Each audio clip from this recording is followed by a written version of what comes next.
नमस्कार दोस्तों। आज हम लोग कोरोना वायरस के बारे में अध्ययन करेंगे और इससे संबंधित प्रमुख तथ्यों को देखेंगे।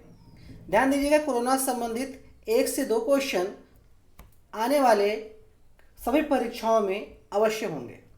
तो स्टार्ट करते हैं और देखते हैं। पहले इसके हम सामान्य परिचय को देखेंगे और फिर देखेंगे कि इसके प्रभाव देखेंगे और इसके क्या किस तरह से इलाज है इसका उसको देखेंगे, क्या ज़रूरत चीज़ें हैं उसको देखेंगे। तो ओके, स्टार्ट करते हैं। देखिएगा, सबसे पहले हम देखेंगे कोरोना वायरस। इसे आप जानते हैं, कोरोना वायरस को कोविड-19 भी कहा जाता है। ठीक है, कोविड-19 इसे क्यों कहा जाता है, ये सारी चीज़ों का अध्ययन हम करने वाले हैं। तो देखिएगा, तो सबसे पहले हम देखते हैं कि क्या है कोरोना वायरस, ये क्या है। ध्यान से देखिएगा। देखिए, वास्तव में कोरोना एक वायरस जनित बीमारी है। वायरस आप जानते हैं कि पोषक कोशिकाओं पर निर्भर होता है एक तरह से। ये जो है, इसकी अगर देखें, इसके आकार की बात करें वायरस की, कोरोना वायरस की, तो यह 120 से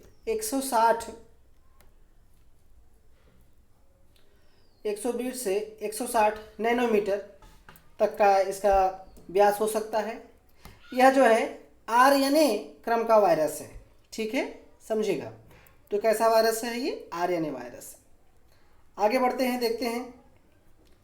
देखिए, अगर हम इसकी उत्पत्ति की बात करें कोरोना वायरस के, तो कोरोना वायरस की उत्पत्ति जो है, इसके लिए माना जाता है कि इसकी उत्पत्ति जो है चीन के वुहान शहर में हुई। कब हुई थी? तो 31 दिसंबर 2019 को इसको देखा गया। इसका वाहक जो है ये पेंगोलिन नामक ये पक्षी है। इसे जो कि वर्तमान में अगर हम देखें IUCN की श्रेणी देखें अगर, तो उसमें यह क्रिटिकली इंडेंजर श्रेणी में आता है। अगर हम बात करते हैं कोरोना वायरस के स्रोत की, तो अब तक जो कोरोना वायरस के ज्ञात जो 7 वायरस हैं, उनमें से यह एक है और इसे कहा जाता है SARS-CoV-2। SARS-CoV-2 मतलब है severe acute respiratory syndrome corona virus 2। ठीक है, अगर हम बात करते हैं इसके नामकरण की, तो इसके जो नामकरण है, इसका जो कोविड-19 रखा गया, इसका मतलब होता है कि कोरोना वायरस को मतलब कोरोना, वी आई से वायरस और डी फॉर डिजीज, और 19 मतलब 2019, अर्थात 2019 में इसे खोजा गया था। इस कारण से इसे कोविड-19 कहा जाता है। अगर हम आगे देखें इसमें, तो कोविड-19 जो है यह एक जेनेटिक रोग होता है। जेनेटिक रोग वह रोग होता है जो कि जानवर से मनुष्य में फैलता है। ठीक है, ऐसे रोगों को जेनेटिक रोग कहा जाता है। आगे अगर हम देखें, तो इस वायरस को अगर देखें, तो जो केरल राज्य है, यह राज्य आपदा घोषित करने वाला प्रथम राज्य था। ठीक है, केरल जो है वायरस कोविड-19 को राज्य आपदा घोषित करने वाला भारत का प्रथम राज्य था। ठीक है, आगे हम देखते हैं। देखिए, 11 मार्च 2019 को, ठीक है, 11 मार्च 2020 को WHO वर्ल्ड हेल्थ ऑर्गेनाइजेशन ने कोविड-19 को वैश्विक महामारी घोषित किया, ग्लोबल पैंडेमिक। समझिएगा, तो वैश्विक महामारी से मतलब होता है, पैंडेमिक से मतलब होता है, एपिडेमिक और पैंडेमिक 2 चीज़ें होती हैं। तो जब कोई महामारी जो है बृहद स्तर पर हो जाती है, तो उसे पैंडेमिक कहा जाता है। ठीक है, समझिएगा। तो ग्लोबल पैंडेमिक है, इसे वैश्विक महामारी घोषित किया गया WHO के द्वारा 11 मार्च 2020 को। ठीक है, अब देखिए, किसी संक्रामक रोग का विश्व के बृहद स्तर पर जो विस्तार होता है, वही होता है पैंडेमिक होता है। ठीक है, तो आगे बढ़ते हैं, देखते हैं। अब हम बात करते हैं जरा सा सरकार के संवैधानिक अधिकारों की। ठीक है, अब देखिएगा कोई वैश्विक महामारी है तो उस परिप्रेक्ष्य में सरकार के क्या अधिकार हो सकते हैं उसके बारे में हम चर्चा करेंगे। जी हाँ दोस्तों, तो देखिएगा अब हम बात करते हैं, एक अधिनियम है जिसका नाम है महामारी रोग अधिनियम 1897। महामारी रोग अधिनियम 1897। जी हाँ, इसी अधिनियम के तहत आप जानते हैं कि पूरे विश्व में भारत में इसे एक वैश्विक महामारी घोषित किया गया और सरकार द्वारा इसके लिए जो प्रमुख प्रावधान किए गए उसके बारे में हम अध्ययन करेंगे। देखिएगा, तो अगर हम बात करते हैं तो महामारी रोग अधिनियम 1897 के तहत ही महामारी को रोकने का प्रावधान जो है किया गया। यह प्रावधान कैसे जन्मा, किस तरह से इसका सृजन हुआ, इसके बारे में देखते हैं। देखिएगा 1896 में बम्बई में प्लेग महामारी फैली थी। उसको रोकने के लिए ब्रिटिश सरकार ने 4 फरवरी 1897 को महामारी को रोकने के लिए महामारी अधिनियम 1897 पारित किया था। ठीक है, महामारी अधिनियम 1897 इसे पारित किया था। आगे अगर हम देखें तो इसकी प्रमुख धाराएं हैं इस अधिनियम की, उन धाराओं को देखें तो धारा 1 है इसके कि यह अधिनियम जो है संपूर्ण भारत पे लागू हो सकता है। जी हाँ दोस्तों, यह अधिनियम संपूर्ण भारत पे लागू हो सकता है, लागू हो गया। धारा 2 के तहत महामारी को रोकने हेतु राज्य सरकार को विशेष उपाय करने की शक्ति प्राप्त है। ठीक है, इस अधिनियम के तहत महामारी को रोकने के लिए सरकार को विशेष उपाय करने की शक्ति प्राप्त है। ठीक है, इसी के तहत अगर देखें धारा 3 में, तो अगर हम धारा 3 की बात करें तो ये है कि सरकारी आदेश का उल्लंघन करने पर उसे अपराध माना जाएगा और आईपीसी की धारा 188 के तहत इसके तहत सज़ा भी दी जा सकती है। ठीक है, वहीं अगर हम बात करें धारा 4 की, तो धारा 4 में है प्रावधान की अगर कोई व्यक्ति मूल धारणा के परिप्रेक्ष्य, जैसे कि जो मूल धारणा है इस महामारी अधिनियम का, उसके परिप्रेक्ष्य में अगर कोई काम करता है, उसके अनुसरण करते हुए कोई काम करता है, किसके लिए काम करता है, महामारी को रोकने का प्रयास करता है, तो उसे अपराधी नहीं माना जाएगा और उससे कोई सज़ा नहीं दी जाएगी। ठीक है, आगे देखते हैं। अगर हम आगे देखें तो अगला जो प्रावधान है इसमें वो है राष्ट्रीय आपदा अधिनियम 2005। राष्ट्रीय आपदा अधिनियम 2005 के तहत प्रावधान क्या है, जरा इसको देखते हैं। देखिएगा, इस अधिनियम के तहत जो है केंद्र सरकार से लेकर जिला व स्थानीय समितियां जो होती हैं, समझिएगा, इस अधिनियम के तहत केंद्र सरकार से लेकर जिला व स्थानीय स्तर पर आपदा प्रबंधन योजना को तैयार करने और लागू करने का अधिकार हो जाता है। समझिएगा, केंद्र सरकार से लेकर स्थानीय स्तर पर, ठीक है, आपके ग्राम में, आपके ग्राम सभा द्वारा ऐसे प्रावधान कुछ किए जा सकते हैं। ठीक है, किसके लिए, कोविड-19 को रोकने के लिए।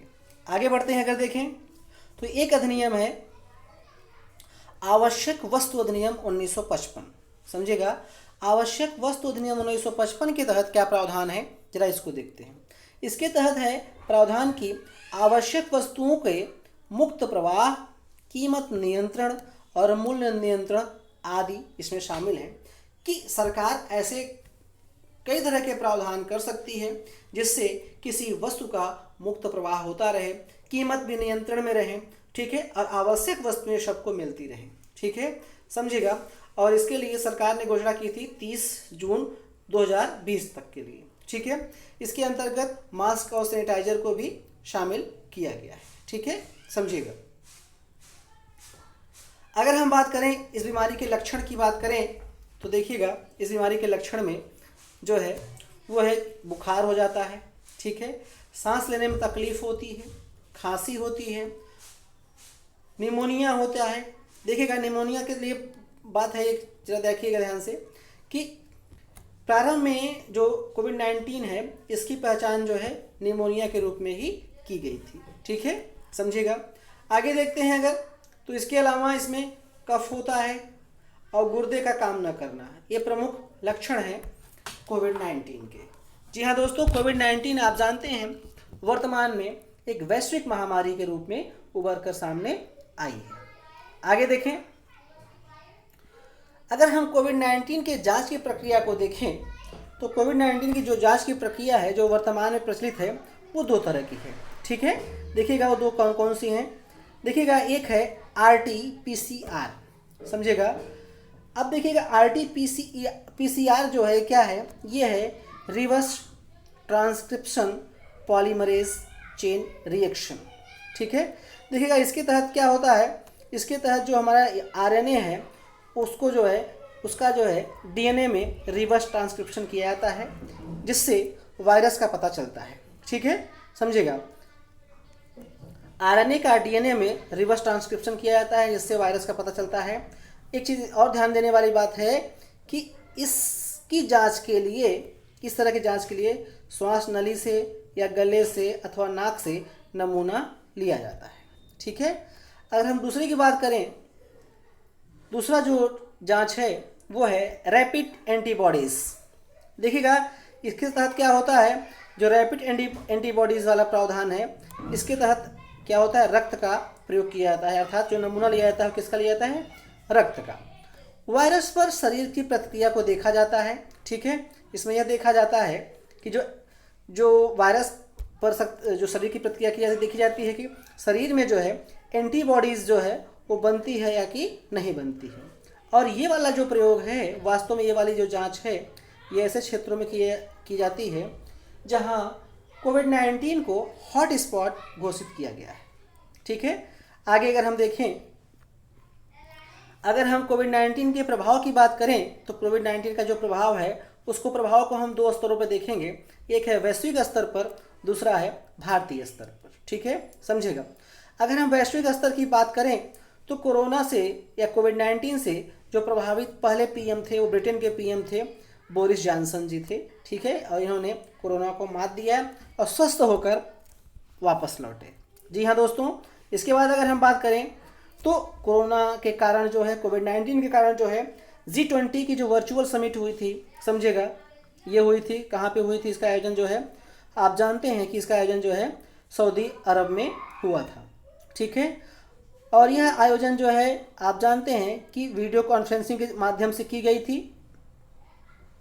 वीडियो कॉन्फ्रेंसिंग के माध्यम से यह जो है सम्मेलन आयोजित किया गया था और भारत की ओर से अगर देखा जाए तो भारतीय प्रधानमंत्री नरेंद्र मोदी जी ने इस सम्मेलन में हिस्सा लिया था।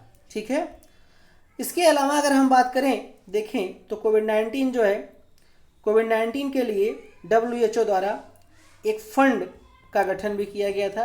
ठीक है, कोविड-19 के लिए सॉलिडेटरी रिस्पांस फंड जो है WHO द्वारा किया गया था, समझे, दान देने के लिए।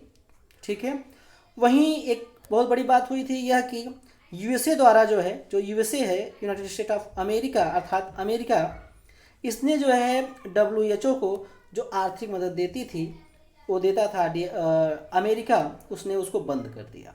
क्यों बंद कर दिया, उसने बताया, उसने कहा कि दलील दी USA ने कि जो WHO है इसने कोविड-19 की जानकारी पहले नहीं दी, कुछ चीज़ें छिपाई और यह चीन के प्रभाव में रहकर चीन का बचाव किया।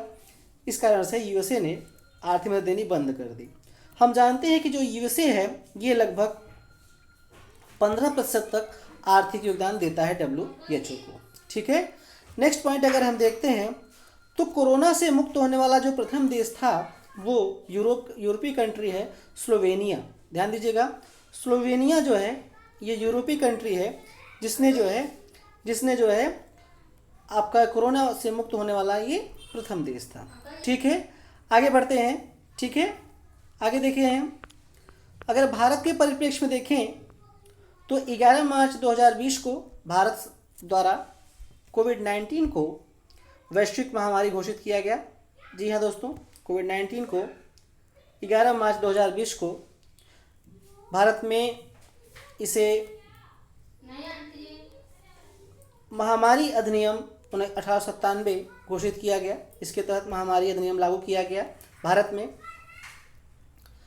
सार्क द्वारा भारतीय प्रधानमंत्री ने सार्क समूह के देशों को आमंत्रित किया कि वो लोग इस पे एकजुट होकर कुछ प्रयास करें जी हाँ दोस्तों, और इसके द्वारा भारत द्वारा जो है कोविड-19 के लिए सार्क देशों में $10 मिलियन का योगदान दिया गया उसके कोष में। ठीक है, इसके अलावा अगर हम बात करें तो भारत में जो है कोविड-19 को लेकर कई तरह के देखिएगा, कुछ लॉकडाउन किया गया। देख कुछ शब्द जो है क्वारंटाइन, लॉकडाउन, ये सारे शब्द जो है हम इस कोविड की महामारी में देखें, इन शब्दों से परिचित हुए। ठीक है, अब इसमें देखते हैं तो भारत में लॉकडाउन किया गया, उस लॉकडाउन के कितने चरण थे जरा उस पर चर्चा करते हैं। अगर हम इस पर चर्चा करें तो हम देखते हैं कि भारत में जो लॉकडाउन किए गए उसका जो पहला चरण था वो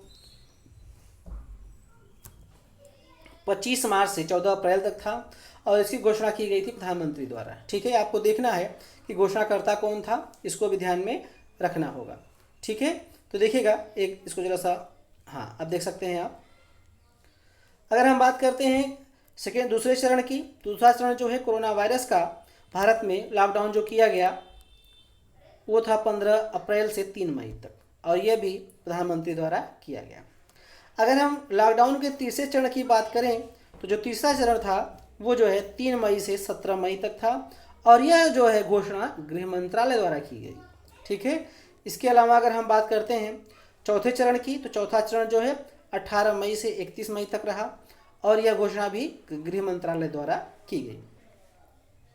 इसके अलावा अगर हम बात करते हैं पांचवें चरण की, तो पांचवा चरण जो है 1 जून से 30 जून तक रहा, और यह घोषणा भी एक बार पुनः गृह मंत्रालय द्वारा ही की गई। ठीक है, आगे बढ़ते हैं तो देखते हैं कुछ सरकार की योजनाएं देखते हैं जो राज्य सरकार द्वारा चलाई गई इस कोविड-19 के लिए। तो उसमें देखिए जो प्रमुख है, एक योजना चलाई है केरल सरकार द्वारा, वो थी ब्रेक द चेन। ध्यान दीजिएगा, ब्रेक द चेन योजना जो है ये केरल सरकार द्वारा चलाई गई।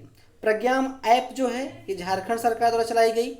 वहीं पे अगर हम बात करें समाधान मेगा ऑनलाइन चैलेंज की, तो ये जो है मानव संसाधन विकास मंत्रालय द्वारा चलाया गया। और ऑपरेशन नमस्ते जो है यह प्रोग्राम भारतीय सेना द्वारा चलाया गया। एक प्रोग्राम और चलाया गया, योजना नमस्ते ओवर हैंडशेक, बहुत इंपॉर्टेंट है ये वाला नमस्ते ओवर हैंडशेक। हाथ मिलाने की अपेक्षा आप बजाय आप क्या करें, नमस्ते करें। यह योजना जो है कर्नाटक सरकार द्वारा चलाई गई। जी हाँ दोस्तों, इसके अलावा भी कई तरह के प्रावधान किए गए सरकारों द्वारा, इसको आपको ध्यान में रखना है। ये हमारे प्रमुख चीज़ें थी। Okay, thank you.